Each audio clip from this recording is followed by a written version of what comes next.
Hello అండి, నమస్తే, welcome back. నేను మీషోలో తీసుకున్నానండి ఇవి శంకుచక్ర, విష్ణునామం అండ్ శంఖం అన్నమాట. ఇది మన పూజ గదిలో పెట్టుకొని పూజ చేసుకుంటే చాలా మంచిది. నాకు చాలా బాగా నచ్చిందండి. మీరు కూడా ఒకసారి మీషోలో షాప్ చేయండి. దీని కాస్ట్ నేను డిస్ప్లే మీద మీకు పెడతాను. అండ్ నెక్స్ట్ ఈ శంకుచక్ర చాలా బ్యూటిఫుల్గా ఉంది. అండ్ ఇంకోటి నేను తీసుకునేది ఏంటంటే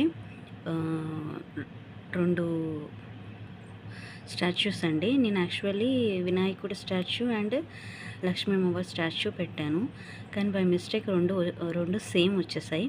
సో నో ప్రాబ్లం, 2 వాడుకోవచ్చు. ఇది పూజ గదిలో పెట్టుకొని మనం ఫస్ట్గా ప్రప్రథమంగా వినాయకుడు పూజ చేస్తాం కాబట్టి ఇట్స్ వెరీ బ్యూటిఫుల్ అండి. థ్యాంక్స్ అండి. Thanks for